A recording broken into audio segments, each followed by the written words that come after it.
بسم الله والصلاة والسلام على رسول الله.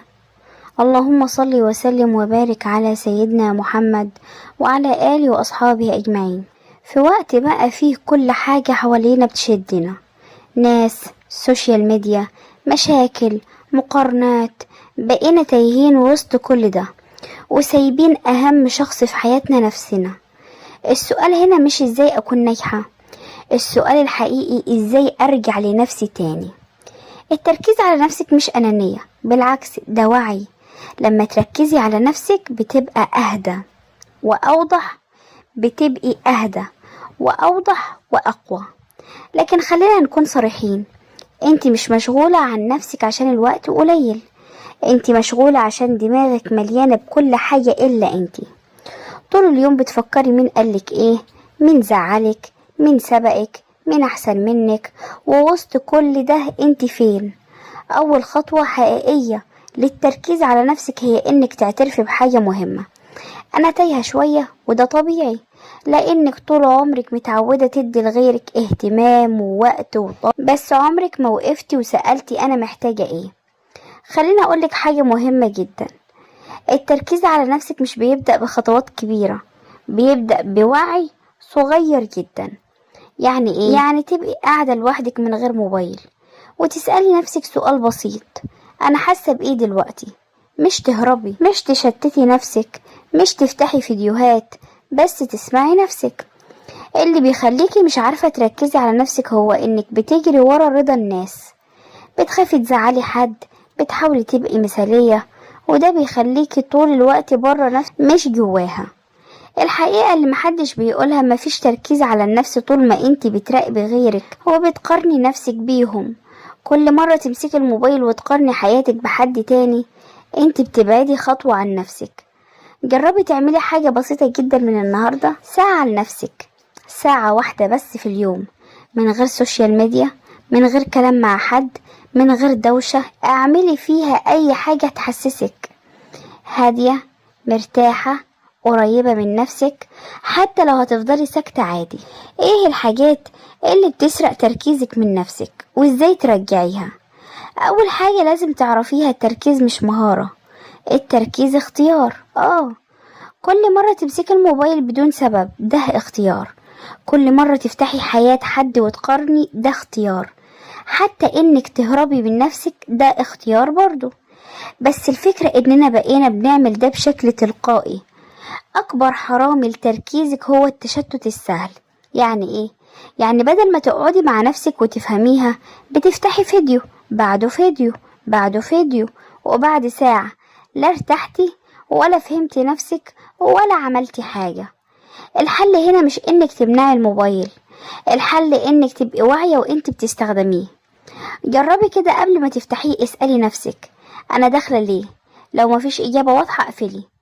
تاني حاجة بتضيع تركيزك، انك عايزة تبقي كل حاجة لكل الناس، عايزة تبقي بنت مثالية، ام مثالية، صاحبة مثالية، وشخص ناجح في نفس الوقت، وفي الاخر بتنسي نفسك تماما. الحقيقة الصعبة، مش لازم ترضي كل الناس علشان تعرفي تركزي على نفسك. كل لحد اوقات بتكون لا لنفسك.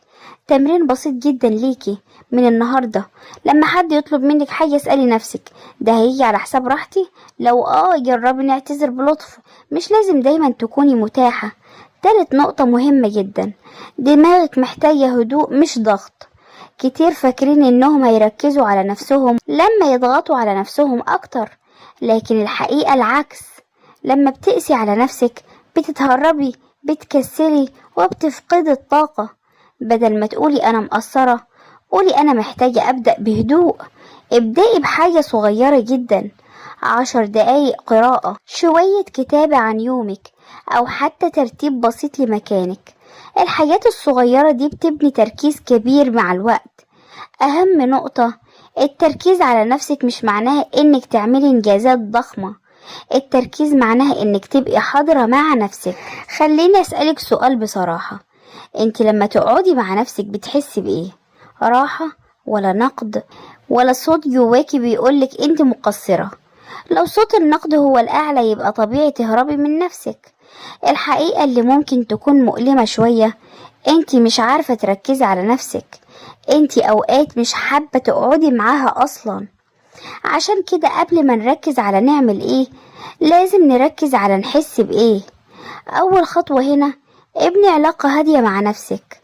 مش لازم تحبي نفسك فجأة، بس على الاقل بطلي تعامليها بقسوة. يعني بدل ما تقولي انا فاشلة، قولي انا بحاول حتى لو ببطء. تاني حاجة، خليكي صديقة لنفسك مش عدوة ليها. تخيلي ان في واحدة صاحبتك تعبانة مشتتة ومش عارفة تبدأ، هتكسريها بالكلام ولا هتطبطبي عليها؟ طيب ليه بتعملي مع نفسك عكس كده؟ التغيير الحقيقي بيبدأ من الطريقة اللي بتكلمي بيها نفسك. كل مرة تهدي نفسك، تصبري عليها وتديها فرصة، انت كده بتقربي منها، وده هو التركيز الحقيقي. تالت نقطة مهمة جدا، حب النفس مش دلع، ده أساس. في ناس فاكرة ان حب النفس معناه كسل أو تجاهل المسؤوليات، لكن الحقيقة حب النفس معناها انك تفهمي حدودك، تراعي طاقتك، وما تضغطيش على نفسك فوق طاقتها. تمرين بسيط ليكي، كل يوم قبل ما تنام اكتبي 3 حاجات عملتيهم كويس أو حاولتي فيهم، حتى لو حاجة بسيطة جدا. ده هيغير نظرتك لنفسك مع الوقت. وافتكر الجملة دي كويس، أنا مش محتاجة أبقى مثالية علشان أركز على نفسي، أنا محتاجة أبقى رحيمة بيها. إزاي تفضلي مركزة على نفسك وسط الناس والحياة؟ لأن الحقيقة إن التحدي مش وانت لوحدك، التحدي وانت وسط ناس بتسحب طاقتك، كلام بيأثر فيكي، ضغط يومي مش بيخلص. خلينا أقولك حاجة مهمة جدا، مش كل حاجة حواليكي تستاهل رد فعل منك. مش لازم تردي على كل كلمة، مش لازم توضحي نفسك لكل حد، مش لازم تدخلي كل نقاش. كل مرة بتدخلي فيها حاجة مش بتاعتك، انت بتسيبي نفسك وتروحي لغيرك. أول مهارة هنا التجاهل الذكي، مش تجاهل ضعف، تجاهل قوة. يعني ايه؟ يعني تختاري امتى تردي وامتى تسكتي وامتى تمشي. مش كل معركة تستاهل طاقتك. تاني نقطة، حط حدود حتى لو الناس زعلت. خلينا نكون صريحين، اول ما تبدأي تركزي على نفسك في ناس ليه؟ لانهم اتعودوا ياخدوا منك كتير، لكن ده طبيعي ومش معناها انك غلط. اللي بيحبك بجد هيحترم حدودك. جربي تقولي مش هقدر دلوقتي، محتاجة وقت لنفسي، بهدوء من غير تبرير زيادة. تالت حاجة، إدارة الضغط مش الهروب منه. مفيش حياة هتبقى هادية طول الوقت، بس في فرق بين حد بيتأثر بكل حاجة وحد عارف يرجع لنفسه بسرعة. لما تضغطي اعملي حاجة بسيطة جدا، خدي نفس عميق، ابعدي دقيقة، اسألي نفسك ايه المهم دلوقتي. ده بيرجعك لنفسك تاني. التركيز على نفسك مش معناها انك تعيش لوحدك، لكن معناها انك ما تضيعيش نفسك وسط الناس.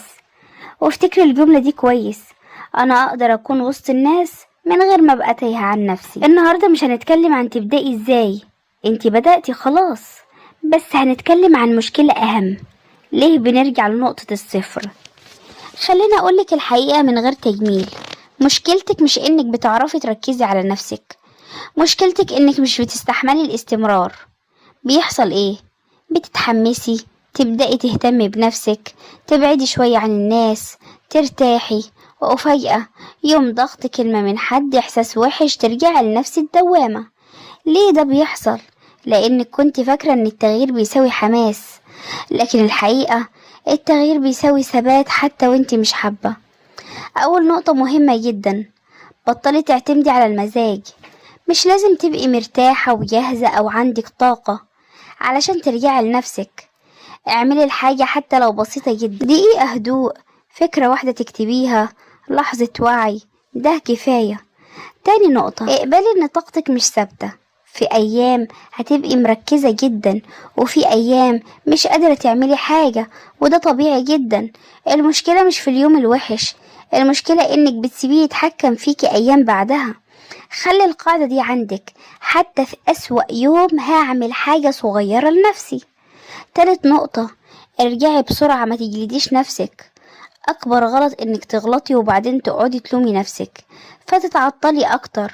الصح تقفي وتقولي تمام، أنا وقعت شوية بس هرجع دلوقتي، من غير دراما، من غير جلد ذات. تمرين مهم جدا، تمرين مهم جدا. اعملي زرار رجوع، حاجة بسيطة ترجعك لنفسك فورا، زي مشروب بتحبيه، مكان هادي، أو جملة بتفكرك بنفسك. كل ما تتشتتي ترجعي ليها، وافتكري الجملة دي: أنا مش محتاجة أكون مثالية علشان أكمل، أنا محتاجة أرجع كل مرة أقع. إحنا مش هنتكلم عن أنتي مين أصلا، لأن الحقيقة البسيطة جدا هي مشكلتك مش في إنك مش مركزة على نفسك، مشكلتك إنك مش شايفة نفسك بوضوح. يعني إيه؟ يعني أوقات كتير بتعملي حاجات مش شبهك، بترضي ناس مش شبهك، أو بتعيشي حياة مش حساها، أو بعدها تقولي ليه مش مرتاحة، لأنك ببساطة مش عايشة على طبيعتك. أول تحول حقيقي، انتي صورة جديدة لنفسك، مش الصورة اللي الناس عايزاها ولا الصورة اللي اتعودتي عليها. لكن اسألي نفسك بصدق: أنا عايزة أكون عاملة ازاي؟ هادية ولا عصبية؟ مركزة ولا متشتتة؟ قوية ولا بتتأثر بسرعة؟ قوية ولا بتأثر بسرعة؟ اكتبيها بالتفصيل، دي مش أحلام، دي هوية. تاني نقطة مهمة جدا: ابدأي تتصرفي على أساس الهوية دي. يعني ايه؟ لو انت شايفة نفسك واحدة بتركز على نفسها وبتحترم وقتها، اسألي نفسك قبل اي تصرف: هل ده تصرف واحدة مركزة على نفسها؟ هنا السحر بيحصل. بدل ما تسألي اعمل ايه، هتسألي انا مين وبعمل ايه بناء على ده. تالت نقطة: التكرار هو اللي بيبنيكي، مش مرة هتغيرك ولا يومين، لكن كل مرة تختاري نفسك، تهدي نفسك، ترجعي لنفسك، انت كده بتبني نسخة جديدة منك. اهم حاجة التركيز على نفسك، مش حاجة بتعمليها، التركيز على نفسك هو شخص بتبقيه. وافتكري الجملة دي: انا مش بحاول اركز على نفسي، انا بقيت واحدة بتركز على نفسها. وفي لحظة هدوء كده اسألي نفسك: لو أنا فعلا بقيت النسخة اللي عايزاها، هتعمل إيه النهاردة بشكل مختلف؟ وابدأي بحاجة واحدة بس. خطوات الرجوع لنفسك نظام سريع وفعال. وقفة صريحة: أول ما تحسي إنك متشتتة وقفي أي حاجة واسألي نفسك: أنا دلوقتي تايهة في إيه؟ حددي ناس، تفكير، ضغط. التحديد نص الحل. تاني حاجة: اقطعي المصدر. لو اللي مشتتك موبايل، اقفليه شوية. شخص ابعدي مؤقت. تفكير اكتبيه. مش هتعرفي ترجعي لنفسك وانت لسه في نفس الدوامة. تالت حاجة: ارجعي لنفسك مش دماغك. اكتر غلطة انك تفضلي تفكري، لكن الصح اعملي حاجة بسيطة بجسمك. اغسلي وشك، امشي شوية، خدي نفس عميق، ده بيرجعك للحظة الحالية. اسألي السؤال الصح: مش انا مالي، لكن انا محتاجة ايه دلوقتي؟ ممكن تكون راحة، هدوء، بعد عن حد، أو حتى تبكي شوية. اسمعي الإجابة بصدق. رقم 5: خطوة صغيرة جدا لنفسك.